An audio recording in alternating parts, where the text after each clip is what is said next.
নবান্ন অভিযানের আহ্বান জানিয়েছেন আরজি করে নির্যাতিতার বাবা মা, যা সমর্থন করেছে রাজ্যের বিরোধী দলনেতা শুভেন্দু অধিকারী এবং বিজেপির রাজ্য নেতৃত্ব। বিরোধী দলনেতা শুভেন্দু অধিকারী আগেই ঘোষণা করেছিলেন তিনি ধর্মতলা ডোরিনা ক্রসিং এ গিয়ে আরজি করে নির্যাতিতার বাবা মায়ের সঙ্গে প্রতিবাদে যোগ দেবেন।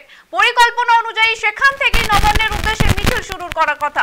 শনিবার বেলা প্রায় 11:15 নাগাদ বিধানসভা থেকে সরাসরি ডোরিনা ক্রসিং এ পৌঁছে যান শুভেন্দু অধিকারী। তার সঙ্গে ছিলেন বিজেপি নেত্রী অগ্নিমিত্রা পাল, সাংসদ অর্জুন সিং সহ অন্যান্য নেতারা। যদিও রানী রাসমণি অ্যাভিনিউতে পৌঁছতে শুভেন্দুকে আটকে দেয় পুলিশ। বিস্তর বচসার পর রুট বদল করে জওহরলাল নেহরু রোড ধরে মিছিল এগিয়ে যান বিরোধী দলের নেতা। আন্দোলনকারীদের ছত্রভঙ্গ করতে পার্ক স্ট্রিটে লাঠিচার্জ করে কলকাতা পুলিশ, যার জেরে সেখানেই অবস্থানে বসে পড়েন শুভেন্দু অধিকারী এবং অগ্নিমিত্রা পাল।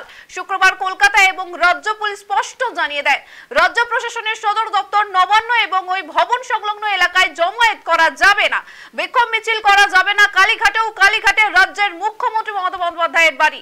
পুলিশের বক্তব্য, একে তো নবান্ন অভিযানের জন্য কোনো অনুমতি চাওয়া হয়নি, তারপরেও যদি বিধিনিষেধ অমান্য করে প্রতিবাদ কর্মসূচি পালিত হয়, কড়া পদক্ষেপ করা হবে।